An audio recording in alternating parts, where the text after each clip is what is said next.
Hi అండి. Welcome to king రఘువం YouTube channel. ఈరోజు లేటెస్ట్‌గా వచ్చిన ఒక అప్డేట్ కోసం తెలుసుకునే ప్రయత్నం చేద్దాము. ఏపీ గవర్నమెంట్ జీవో నంబర్ 29 అయితే రిలీజ్ చేయడం జరిగిందండి. ఈ జీవో నంబర్ 29 తల్లికి వందనం స్కీమ్‌కి సంబంధించి ఈ తల్లికి వందనం స్కీమ్‌లో ప్రతి బిడ్డ చదువుకునేందుకు ఏటా ఒక్కొక్కరికి రూ. 15,000 ఆర్థిక సాయం అయితే చేయడం అయితే జరుగుతుంది.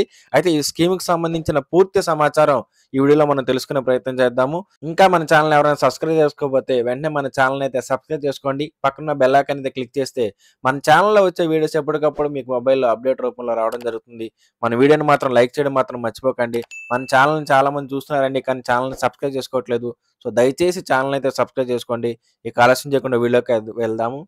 దారిద్ర్య రేఖకు దిగువ ఉన్న కుటుంబాలలో ఒకటో క్లాస్ నుంచి 12వ క్లాస్ వరకు అంటే ఇంటర్మీడియట్ వరకు చదువుతున్న పిల్లలు ఉన్న తల్లులకు లేదా పిల్లల యొక్క సంరక్షకులకు కుల, మత, ప్రాంత సంబంధం లేకుండా పిల్లలను రెసిడెన్షియల్ పాఠశాలలు, కాలేజీలు, గుర్తింపు పొందిన ప్రభుత్వ మరియు ప్రైవేటు పాఠశాలలు, జూనియర్ కళాశాలలో చదివించడానికి వీలుగా ఆర్థిక సహాయం అందించడమే ఈ యొక్క స్కీమ్ యొక్క ముఖ్య ఉద్దేశం.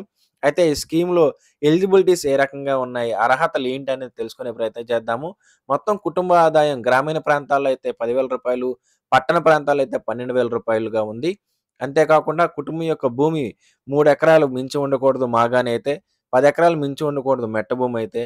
అలా కాకుండా 2 కలిపి 10 ఎకరాల మించి అయితే ఉండకూడదు.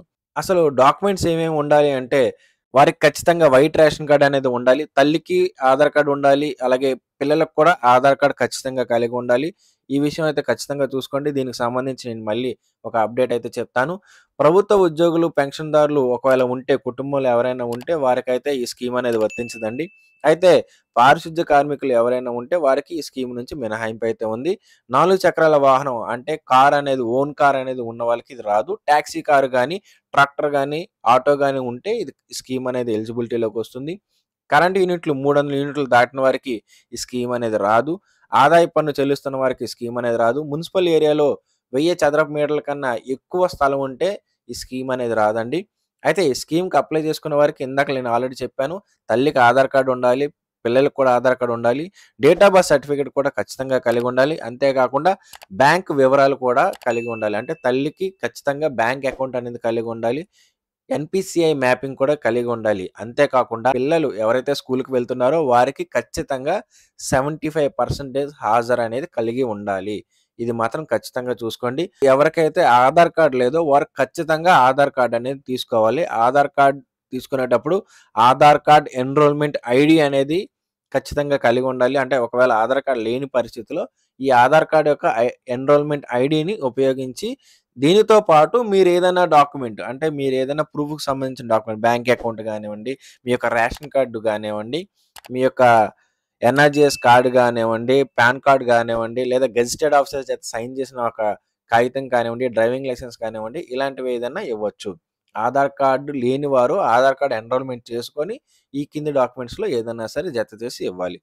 లేదా ఆధార్ కార్డ్ ఖచ్చితంగా కలిగి ఉండాలి. అంతేకాకుండా పిల్లలు ఎవరైతే ఉన్నారో వీళ్ళందరూ మైనర్ పిల్లలు ఎక్కువగా ఉంటారు. వీరికి ఖచ్చితంగా ఆధార్ కార్డ్ అనేది మీరు తీసుకోవాలి. అంతేకాకుండా ఒకటో క్లాస్ నుంచి 12వ క్లాస్ చదువుతున్న వారందరికీ ఖచ్చితంగా 75% హాజరనేది ఉండాలి. అంతేకాకుండా ఈ అర్హతల్లో ఏమైనా చేంజెస్ ఉంటే ప్రభుత్వం వారు తెలియజేసిన వెంటనే నేను అప్డేట్ రూపంలో మన ఛానెల్‌లో అయితే పెట్టడం అయితే జరుగుతుంది. కాబట్టి మన ఛానెల్‌ని అయితే సబ్స్క్రైబ్ చేసుకోండి. అప్పుడే మీ మొబైల్‌లోకి అప్డేట్ అనేది వెంటనే నోటిఫికేషన్ రూపంలో రావడం జరుగుతుంది. అప్పుడు మీరు ఆ వీడియో చూసి మీరు వెంటనే ఆ అప్డేట్‌ని తెలుసుకునే అవకాశం ఉంటుంది. ఇంకా మన ఛానెల్‌ని ఎవరైనా సబ్స్క్రైబ్ చేసుకోకపోతే వెంటనే మన ఛానెల్‌ని అయితే సబ్స్క్రైబ్ చేసుకోండి. ఈ వీడియోని మాత్రం లైక్ చేయడం మాత్రం మర్చిపోకండి. మీకు ఎలాంటి డౌట్స్ నా కింద కామెంట్ సెక్షన్‌లో కామెంట్ చేయండి. Thank you for watching.